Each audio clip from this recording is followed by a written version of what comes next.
বাবা তোর মা আমার ঠাকমা? আমার মা তোমার ঠাকমা? হ্যাঁ। তোর ঠাকমার হাতে ওটা কি দিয়ে? তোমার ঠাকমার হাতে কি সঙ্গে বাবা? কি বাবা? ওটা তোমার মার সাপ। জানে না তোমার ঠাকমার সাপ। ওটা ঠাকমার কোটো। হ্যাঁ ঠাকমার কোটোটা কি?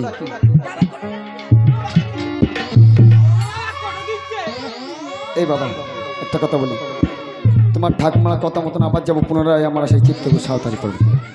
নিজ বন্দি লোহার বাসর করে ঈশান কোণে করিব ছিদ্র, লোহার কড়াই দিয়ে করিব বন্ধ।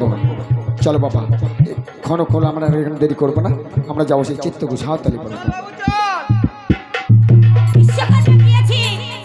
ছিদ্র করতে দেখি বিশ্বকর্মা কখন ফিরে আসে।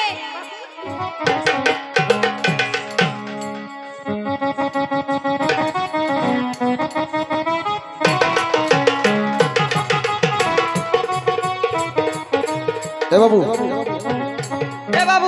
বাসরের ছোড়ন চাবি আছে তো? গেছে এ রাজা যেমনি চড়া তেমনি কড়া। হ্যাঁ। বাসর ঘরের মাঝে ঢুকে হ্যাঁ। বেশি বকবক না করে তাড়াতাড়ি ঠাকমা যেটা বলেছে ফুটোটা করে দে, বাড়ি চল। বেশ বাবা বেশ।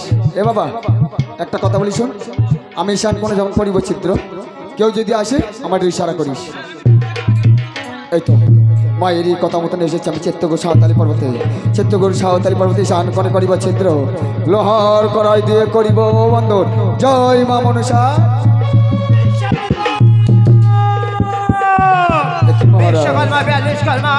তোমাদের বারবার নিষেধ করার সাথে কিসের কারণে প্রবেশ করতে বাসর বাজারে সহ্য করে বলো বিশ্বকর্মা বিশ্বকর্মা। ওই আমরা ভালো ভালো আজ নির্বাটারি মহারাজ পেলে এলাম গো।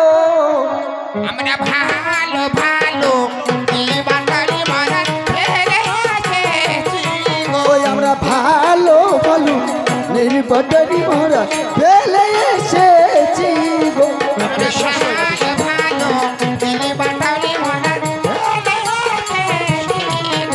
আবার পেলে এসেছি গো মহারাজ, নিতে এসেছি গো। আমাদের হাতে ভালো ভালো নির্বাচন আমরা ফেলেছি। আমরা ভালো ভালো নির্বাটারি মহারাজ পেলে এসেছি গো। বিশ্বাস করি না বিশ্বকর্মা। না মহারাজ না মহারাজ, আমি তোমাদের কোনো কথা বিশ্বাস করি না। ও গো মহারাজ, তোমাদের বারবার নিষেধ করেছিলাম যতদিন না আমার পুত্র দক্ষিণের হবে বিবাহ বাসরের আশেপাশে যেন না দেখি। হ্যাঁ মহারাজ।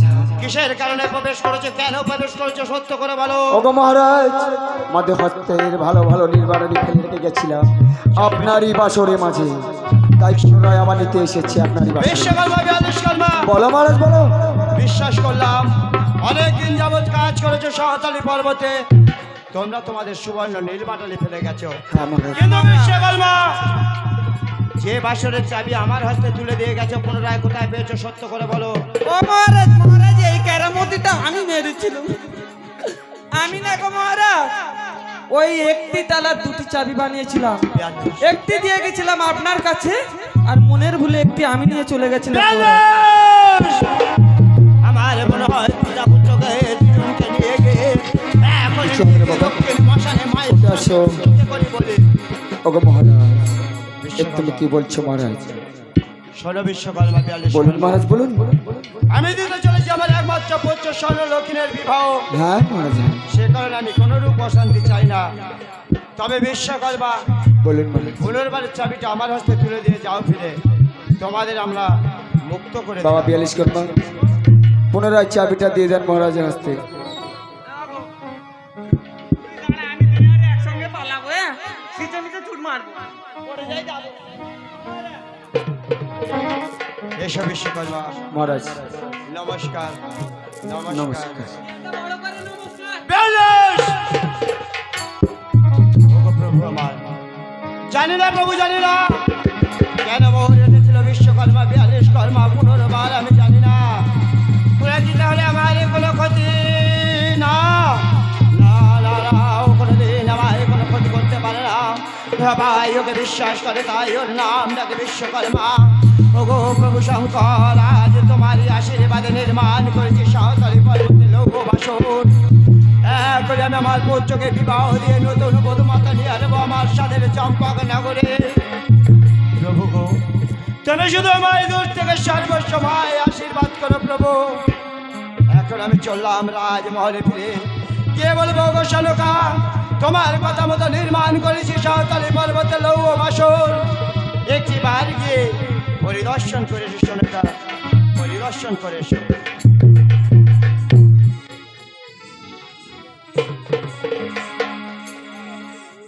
বিশ্বকর্মা অনেকক্ষণ গেছে বাসুরের চিত্র করতে, এখন তো ফিরে আসছে না।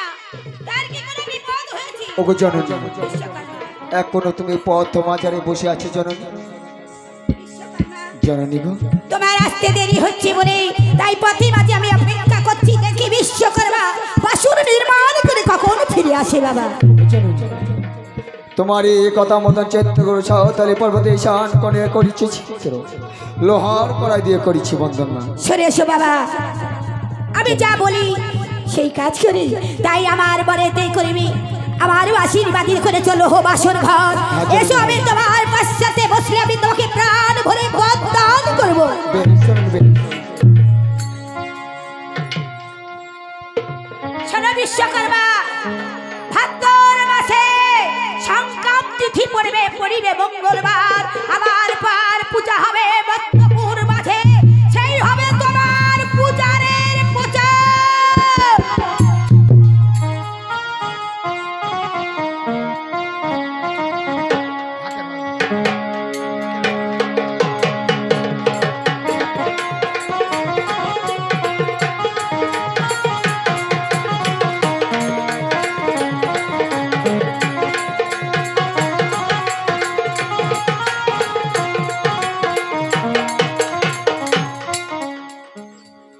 বিশ্বকর্মা, তোমারই কথা মতন আমি কাজ করেছি, তোমারই কথা মতন আমাকে বর দিয়েছে, আমি এখন আসি জননী। আবার কেন ডাকলে আমার জননী? ভয়েতে যদি এই লোহবাসর ঘর ছিদ্র করেছ, হ্যাঁ, জানি। ভক্তবাসীর দ্বারে দ্বারে বলতে গিয়ে এবং চম্পকনগরে ভক্ত রাজা চন্দ্রধরের কাছে বললে আমার যে বড় বিপদ হবে। ওগো জননী, এ তুমি কি বলছো? এ আমার বিশ্বাস হচ্ছে না। তুমি একদিন না একদিন বিশ্বাসঘাতক করে মহারাজের কাছে বললে আমার বড় বিপদ হবে, তাই আজ তো তোমাকে কি করবো জানো? কি করবে জননী? আমার নাক ধরে দিয়ে তোমাকে আমি বল হরে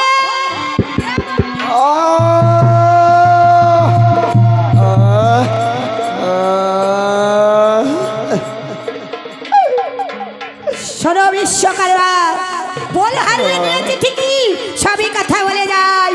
যেদিন হতে সতী নারীর পাশ্য পাবে, সেই দিন হতে এই হারানো বল পুনরায় ফিরে পাবে।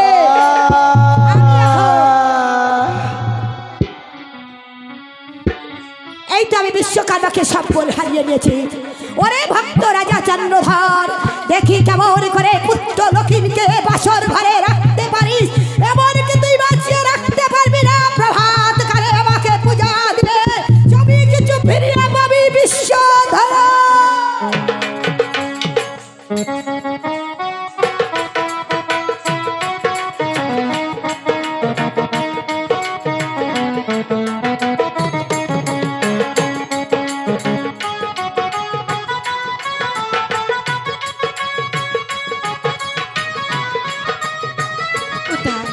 কোথায় যাচ্ছি?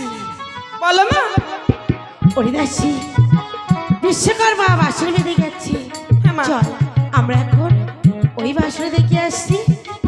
চলো মা, চলো, আমরা এক্ষুনি যাবো সেই সাঁওতালি পর্বতে লোহের বাসর দেখতে। ওরে সখী সখী আজ চলি গো,